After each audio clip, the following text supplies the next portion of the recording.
All right, we are going to start a new story this week. We are done with 999 tadpoles. We are moving on to a new story. Now, today we're just going to do the picture walk. We're not going to read the words. We're just going to look at the pictures, get ourselves ready to read, kind of get an understanding of what's going on with the book.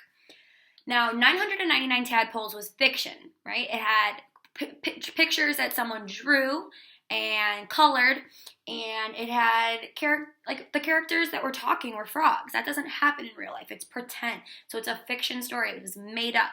Now, the story we're going to read this week, Animals in Spring, is nonfiction.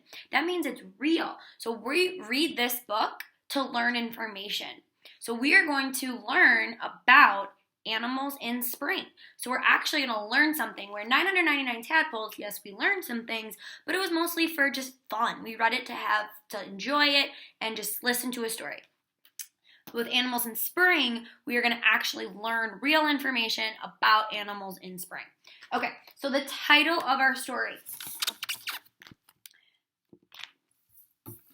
Animals in Spring. And that is what our story is going to be about. That is what we're going to learn about. So I'm going to show you the book. Where do you see Animals in Spring? That's the title. Where do you see those words? Go ahead and point to them. Very good. Right up here. Animals in Spring. Now our author, she's the one who wrote the words. She wrote this book. Jenny Fretland Van Vroest. Now her name is actually not on the front. It's right on this page. So where do you see her name? Jenny Fretland Van Vroest. Where do you see her name on this page? Very good. By. Whenever you see by, that means they're the author. Very good. Right there. Now, we don't have an illustrator for our story like we did with 999 tadpoles, right? Because someone drew those pictures. Now, when we start our picture walk, we're going to understand why there's not an illustrator. And so let's just go ahead and get started now. All right, so a nonfiction story always has a table of contents. That means they kind of break it down into sections of the book. So if we go to page 4, we're going to be reading about how life is good. If we go to page 22, we're going to learn about baby animals of spring. Oh, so the baby animals. If we go to page 23, there'll be the picture glossary. 24, the index. 24, also to learn more. We don't have to worry about that right now. Okay, but right here, what do we see?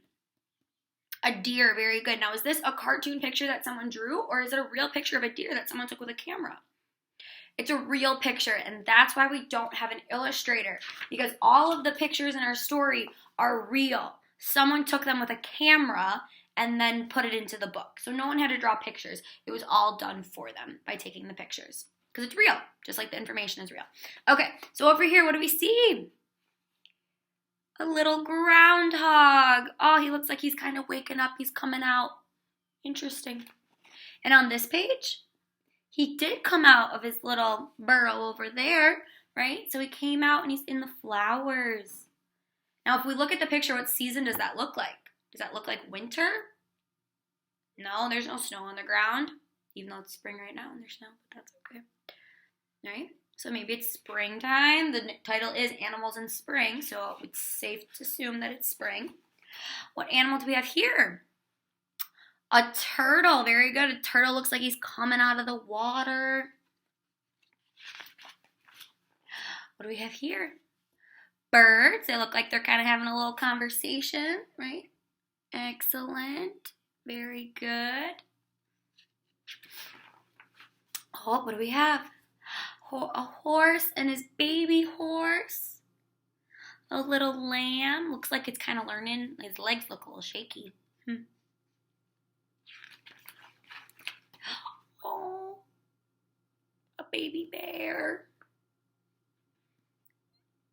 Now, I can't remember what a baby bear is, what they're called, but maybe when we read the book tomorrow, we'll find out. This looks like he's climbing a tree. Oh, what do we have here? We know this. It's a frog. Yep. I wonder what those all are. But we remember from our story last week that these are tadpoles. Very good. Tadpoles. Oh, look how cute. It's a little bunny. And then some food. I wonder if that's the food that the bunny likes to eat. Oh, look at that. They're eating some fish. Ooh. Little otters. Oh, look how beautiful. Running, they look very happy. Okay, so here's our picture glossary that has the different animals. And then here's a little definition of some of the words that we're going to read, which we'll talk about tomorrow as well. And then the index. So like if we wanted to, okay, so say we wanted to know what page was that frog on. We'd go to the word frog and then the page 15. So then I would go back, look in the corner, where's page 15? Oh, there it is. And there's the frog. Okay, so tomorrow when we read the story, now we're going to kind of have an understanding of what we're going to be reading about. We know that we're going to be reading about animals in the springtime, how their babies are born. Sorry, my puppy's barking at me. And then we'll be ready and we'll understand a little bit more tomorrow when we read. All right, excellent job, my friends.